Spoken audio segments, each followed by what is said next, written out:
Yeah, I think you can all pretty much guess why I'm reviewing this particular South Park episode at this particular time. This is another one that I considered putting on my list of worst episodes, but because of recent events in this country, I thought it might be worthy of another look. So I watched it again, and yeah, it still has a number of problems. Though, to be honest, I'm not sure I dislike it for the same reasons I used to. I honestly think the original reason I hated this episode was idealism that has since been drained from my soul, but now I've come up with whole new reasons why I think it's a bad episode. So let's get into the infamous episode, Douche and Turd. Or is it Turd and Douche? I really don't think it matters that much, does it? The episode begins with a South Park Elementary School pep rally.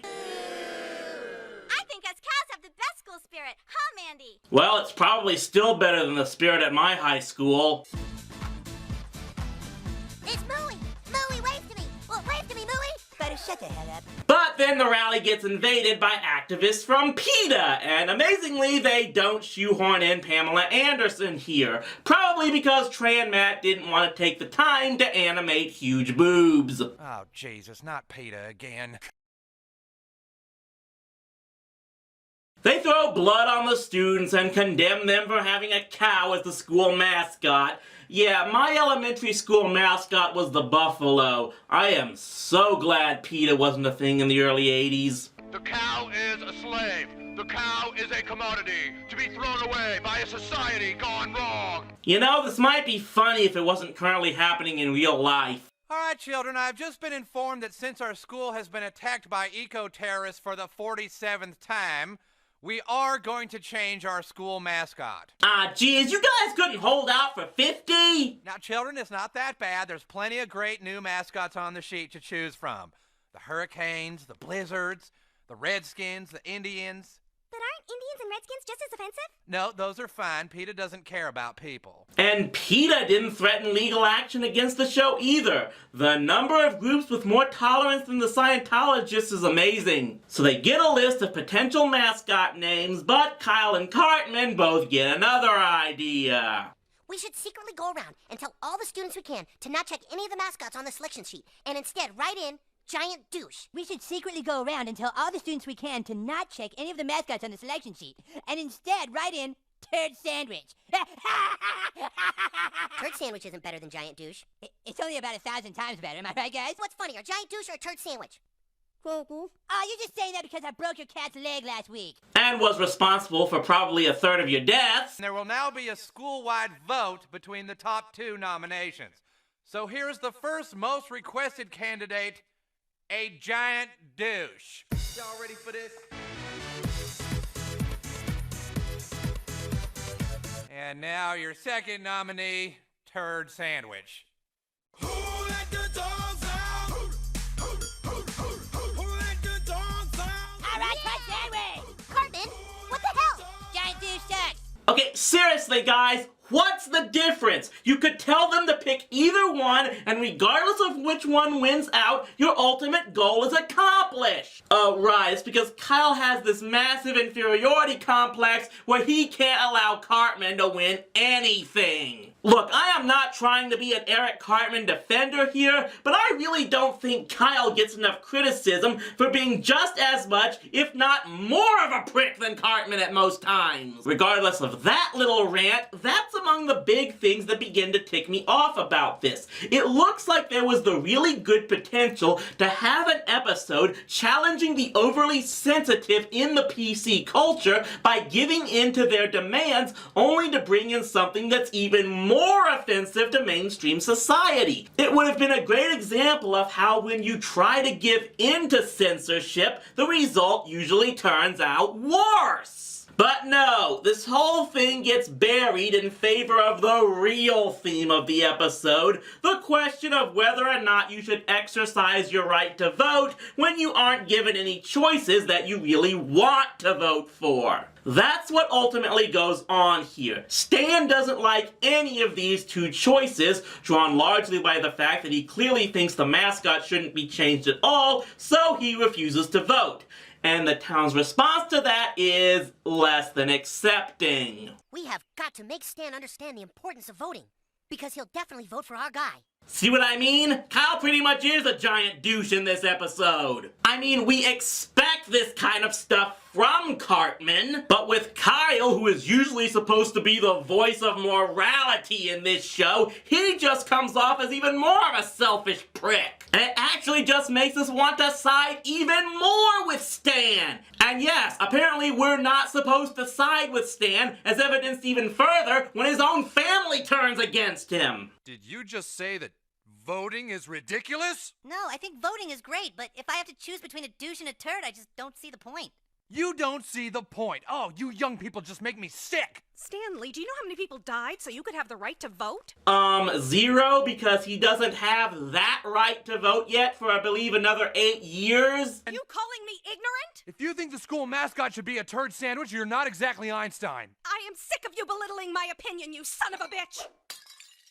I hate this family, I hate it! Well, that's probably the first thing that Stanley and his sister have ever agreed on. Okay, full disclosure. At the time I first saw this episode, my main beef with it was how it looks like it wanted to portray pro-vote supporters as uncompromising dickweeds whose demands that everyone vote was the opposite of a free society. Especially when the show has Puff Daddy show up, that was his name back then, right? And threatens to kill Stan if he doesn't vote. Nowadays, well, without trying to get that political here, I will say I can at least understand a little more why someone would get more fed up with the electoral choices to say, screw you guys, I'm going home. Let's just say certain recent events swayed me toward being more sympathetic and leave it at that. But as to whether or not I think the show is trying to be supportive of that cause, well, we'll have to reach the end for me to explain my issues there. So ultimately, thanks largely to Kyle continuing to challenge Jon Stewart for biggest douche in the universe because Stan won't vote for his choice, Stan changes his mind and holds his ground on not voting, which means he gets banished from town, spat on, and kicked out tied to a horse with a bucket on his head.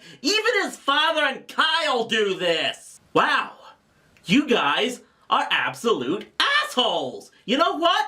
You all deserve to have been killed by the turkey mob, or squashed to death by Mecha Streisand. So ultimately, Stan gets picked up by PETA. Yeah, thought they were just going to be a one-shot joke in this thing? And sure enough, they live in their own compound, where they have sex with animals, which is probably far more abusive to the animals than how certain schools take care of the mascots they abhor. And yet, this is still more believable than what the people of South Park just did to Stan. And believe it or not, this is where the episode takes the completely left turn that now ruins it for me. I don't know why I didn't really see it before, but, well... Why on earth wouldn't you want to vote? I think voting is great, I just didn't care this time because it was between a giant douche and a turd sandwich. But Stan, don't you know? It's always between a giant douche and a turd sandwich. Nearly every election since the beginning of time has been between some douche and some turd. They're the only people who suck up enough to make it that far in politics. I guess you're right. Yeah! The episode ultimately was trying to tell us that Stan was the one in the wrong the whole time. What the actual hell? And it's the beastophile of all people that ends up convincing him of this. You know, the one who caused all of this trouble to begin with because his little organization terrorized the whole town and school. And Stan, who's usually the biggest voice of reason in the whole show, doesn't even acknowledge that. And then Puff Daddy and his mob somehow get into the compound and try to kill Stan again, but when PETA throws blood on his mink coat, they instead lay waste to all of PETA. You know, at this point, I'm at Stan Marsh level of not caring. So after all of that, Stan comes back into town with a bullet in his shoulder and says, okay, he'll vote. I learned that I'd better get used to having to pick between a douche and a turd sandwich because it's usually the choice I'll have. Yeah, that's it!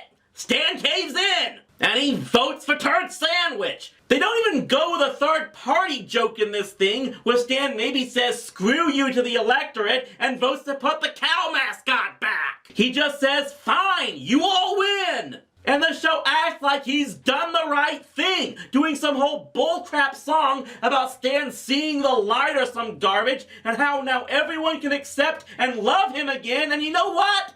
No! You people all tried to bully Stan into following your way, turned your back on him, and denounced him as no longer being one of you because he exercised his freedom of choice, and now you want us to celebrate with you because he finally caved in to your undemocratic demands? You all in the ass with a rusty chainsaw! You are all horrible people! South Park should now replace Dog Patch as being the town in the U.S. most worthless enough to be used for atomic bomb testing! It's a Little Abner reference, people! Dan's vote brings the total votes for Turd Sandwich to 36, and Giant Douche has 1,410. Dude, so my vote didn't even really matter. Hey, that's not true, Stan. You can't judge the merits of voting on whether or not your candidate won. Oh, but no! That's not even the worst way to end it! They just found all the PETA members murdered at their compound. That means... That we could go back to being the South Park cows. Yep, because status quo is gone! Now your vote didn't matter. And thus Stan spent the rest of his childhood bitter and hateful of his friends, family, and everyone else in South Park until he grew up and murdered them all. So yeah, upon watching again, I think I hate this episode more than I originally did! Its message is one of the worst I've seen, basically saying to give in to conformity and pretty much wastes multiple, much better potential stories in the process! After this episode, I don't blame Stan at all for becoming more and more jaded and seeing everything as crap by the 15th season. And no, in the process of making this review, I hadn't seen the current season's episodes that rumor has it have thrown back to this one. I'll probably get to them over time. But meanwhile, I think I'm gonna go cast a write-in vote for Doug Walker for president just in protest of this crappy episode. Happy Election Day, people!